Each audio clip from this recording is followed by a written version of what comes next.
राजस्थान के इतिहास की ऐसी घटना जिसके चलते रातों रात एक नहीं दो नहीं पूरे 84 गांव खाली हो गए।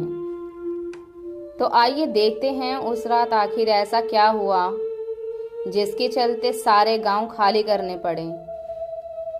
आज हम लेके आए हैं एक ऐसे इंसान की कहानी जिसकी वजह से 84 गांव रातों रात खाली हो गए। वहां आज एक परिंदा भी पर नहीं मारता। जी हाँ दोस्तों, पूरे 84 गांव। वैसे तो इस बात पर विश्वास करना बेहद ही मुश्किल है कि रातों रात 84 गांव खाली कैसे हो सकते हैं, पर राजस्थान की मिट्टी पर यह कलंक मानो ऐसा है जैसे चांद पर लगा दाग। ज्यादा टाइम वेस्ट न करते हुए कहानी को शुरू करते हैं। इतिहास का एक ऐसा शख्स जिसकी क्रूरता के कारण पूरे 84 गांव खाली हो गए। सालिम सिंह का पूरा नाम सालिम सिंह मेहता, जो जैसलमेर का दीवान यानी प्रधानमंत्री था। कहा जाता है ये इंसान इतना चालाक और निर्दयी था, इसने जैसलमेर राजा के बेटे, पोते और पुत्रवधू सभी को षड्यंत्र करके मरवा डाला। सालिम सिंह के पिता स्वरूप सिंह भी एक जैसलमेर किले के दीवान हुआ करते। कहते हैं ये सिलसिला स्वरूप सिंह के साथ ही शुरू हुआ। स्वरूप सिंह भी एक चालाक और निर्दयी किस्म का इंसान था। उसने राज परिवार के खिलाफ षड्यंत्र रचे और जिसके चलते भरी सभा में राजकुमार राय सिंह ने स्वरूप सिंह की गर्दन काट दी। उस समय सालिम सिंह की वहीं मौजूद था। उसकी उम्र 11 साल थी। उसके पिता की हत्या उसकी आंखों के सामने होने के कारण वह भी क्रूर किस्म का इंसान बन गया। सालिम सिंह बचपन से ही चालाक किस्म का था, जिसकी वजह से उसको स्वरूप सिंह की उपाधि मिली।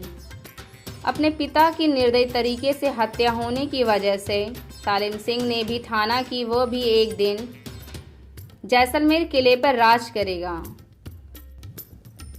फिर उम्र के साथ साथ बदले की भावना और क्रूरता बढ़ने लगी, जिसकी वजह से उसके जुल्म प्रजा के लिए इतने बढ़ गए कि कोई भी महिला या पुरुष उसके पास तो क्या, उसकी हवेली की तरफ जाने से भी डरा करते।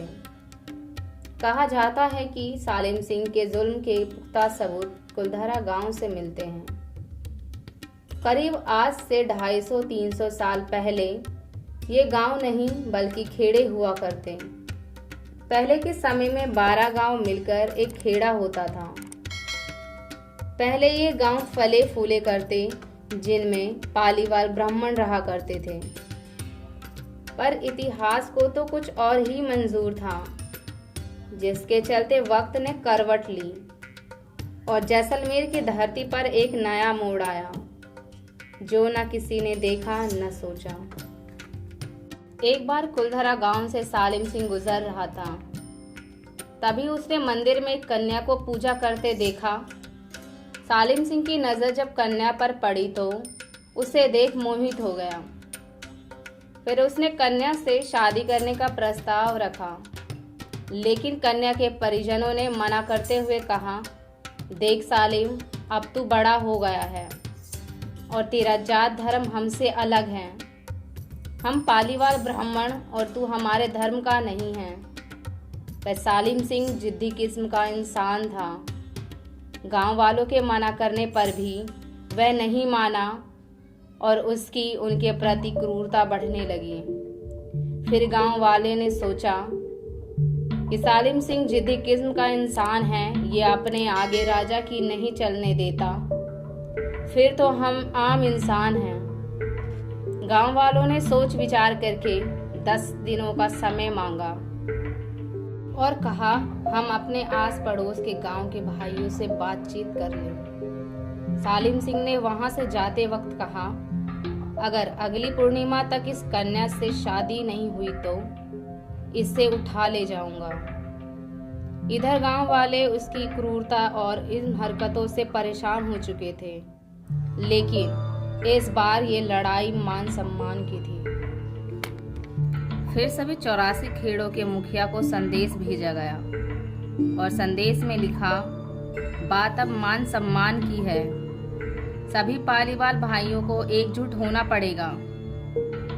फिर सभी मुखियाओं को बुलवाया गया। फिर एक महासभा बुलाई गई जिसमें पूरे 84 खेड़ों के मुखिया शामिल थे। सारी बात बताई गई, सबने अपनी अपनी बात सामने रखी और अंत में सभी लोगों का निर्णय गांव को खाली करने का हुआ, जिसके बाद रातों रात गांव खाली करने पड़े। उन लोगों ने जाते जाते ये श्राप दिया कि ये गांव कभी नहीं बच सकेंगे, जिसके चलते ये गांव आज तक भी वीरान है।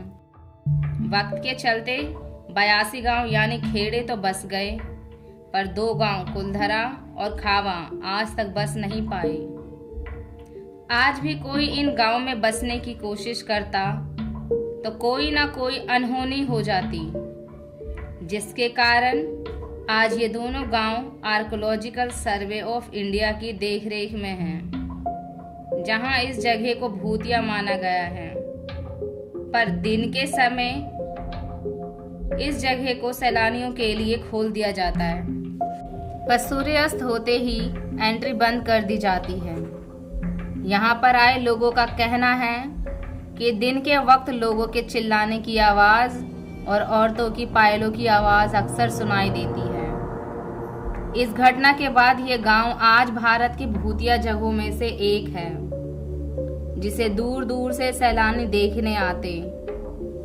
तो दोस्तों, इस वीडियो के बारे में आपकी क्या राय है, कमेंट ज़रूर करें और ऐसी इंटरेस्टिंग वीडियो को देखने के लिए हमारे YouTube चैनल को सब्सक्राइब करें और वीडियो को शेयर करना ना भूलें, ताकि ये जानकारी ज़्यादा से ज़्यादा लोगों तक पहुँचे।